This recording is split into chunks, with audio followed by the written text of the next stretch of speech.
عورتوں کے متعلق جیسے کہ کل میں نے عرض کیا تھا، کچھ عورتیں ایسی ہیں جو تم پر حرام کی گئی ہیں ہمیشہ ہمیش کے لیے، ان سے کبھی نکاح نہیں ہو سکتا۔ ان کا بیان ہے، وہ کون سی عورتیں ہیں؟ اللہ تعالیٰ فرماتا ہے حرمت علیکم امہاتکم و بناتکم و اخواتکم و عماتکم و خالاتکم، یہاں تک تمہارے اوپر تمہاری مائیں حرام ہیں، ماں سے کبھی نکاح نہیں کر سکتا، اور تمہاری بہنیں تمہارے لیے حرام ہیں، مائیں حرام ہیں، بہنیں حرام ہیں، بیٹیاں تمہارے اوپر حرام ہیں، اپنی بیٹی سے کوئی نکاح نہیں کر سکتا۔ تمہاری پھوپھیاں اور تمہاری خالائیں، یہ وہ جو ابد الآباد ہمیشہ ہمیش کے لیے تم پر حرام ہیں، ان کو محرم عورتیں کہا جاتا ہے، ان سے پردہ بھی نہیں ہے، باپ کا اپنی بیٹی سے نہیں ہے، بیٹے کا اپنی ماں سے نہیں ہے، اسی طرح بہن کا بھائی سے نہیں ہے، یہ محرم عورتیں ہیں جن سے نکاح کبھی نہیں ہو سکتا۔ اس کے علاوہ کچھ اور بھی ہیں، یہ 5 تو میں نے بتایا، ماں، بیٹی، بہن، پھوپھی اور خالہ، یہ 5 ہوئی۔ اب آگے رب تعالیٰ فرماتا وَأَخَوَاتُكُم مِّنَ الرَّضَاعَةِ، یعنی دودھ شریک بہن ہے، یعنی تمہارے ماں کا دودھ کوئی اور لڑکی پی ہے تو وہ تمہاری رضائی بہن ہو گئی، یا تم نے کسی خاتون کا دودھ پیا تھا اپنی ماں کے علاوہ، اپنی ماں کے علاوہ کسی اور کا دودھ پیے تھے، تو اس عورت کی جو بیٹی ہوگی وہ تمہاری رضائی بہن ہوگی، اس سے کبھی نکاح نہیں ہو سکتا۔ یہ رضائی بہن، دودھ شریک بہن اس کو کہا جاتا ہے۔ پھر 7ویں نمبر پر وہ امہات نسائکم، اور تمہاری بیویوں کی مائیں، یعنی ساس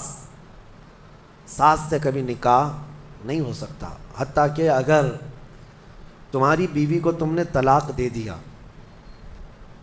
دیا ختم ہو گئی، یا پھر انتقال بھی ہو گیا بیوی کا، تب بھی اس بیوی کی ماں سے کبھی نکاح تمہارا جائز نہیں ہے، وہ ماں کے درجے میں ہو گئی،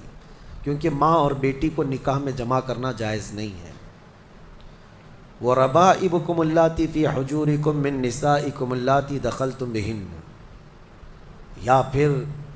وہ لڑکی جو تمہاری خود کی تو نہیں ہے لیکن تمہاری بیوی کی لڑکی ہے، یعنی کسی اور شوہر سے ہوئی ہوگی، اس لڑکی کے ساتھ نکاح بھی تمہارا کبھی جائز نہیں ہوگا۔ اور پھر آگے 2 بہنوں کا ایک نکاح میں جمع کرنا، یہ بھی سخت حرام ہے، یعنی ایک عورت سے نکاح کیا تھا اور اسی عورت کی بہن سے دوبارہ ایک ہی نکاح میں شریک کر لیا، زندگی دونوں بہنوں کے ساتھ گزار رہا ہے، تو وہ سخت گناہ کبیرہ میں مبتلا ہے، حرام ہے، زنا ہے، نکاح ہوگا ہی نہیں، نکاح نہیں ہوگا۔ دوسری بہن کے ساتھ جو اس نے نکاح کیا وہ نکاح منعقد ہی نہیں ہوا، اس نے اس کے ساتھ زنا کیا۔ تو یہ عورتیں ذہن میں رہیں۔ بعض لوگ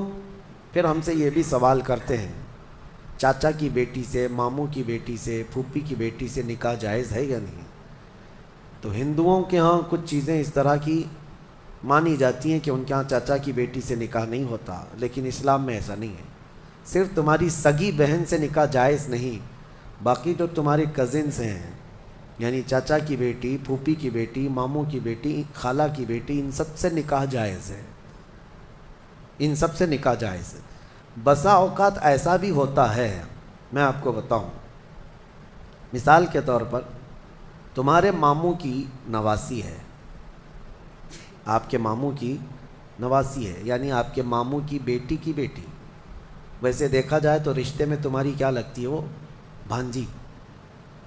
رشتے میں تمہاری بھانجی لگتی ہے۔ تو ظاہر سی بات ہے بہن کی بیٹی سے اور بھائی کی بیٹی سے بھی نکاح جائز نہیں ہے،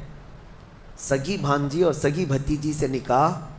جائز نہیں، لیکن اگر اس طرح ماموں کی بیٹی بھانجی لگ رہی، اس سے نکاح جائز ہے۔ اسی طرح پھوپھی کی نواسی یا پوتی ہے، اس سے بھی تمہارا نکاح جائز ہے،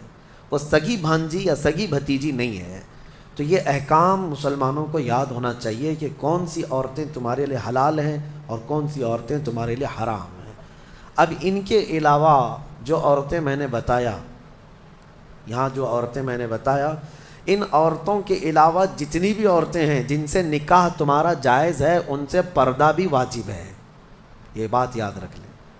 جس سے تمہارا نکاح ہو سکتا ہے اس سے تمہارا پردہ کرنا بھی واجب ہے۔ یہ ہمیشہ ذہن میں رہے، محرم عورتوں سے صرف پردہ نہیں ہے، باقی غیر محرم جتنی بھی عورتیں ہیں، تمہاری چچا کی بیٹیاں، تمہاری پھوپھی کی بیٹیاں،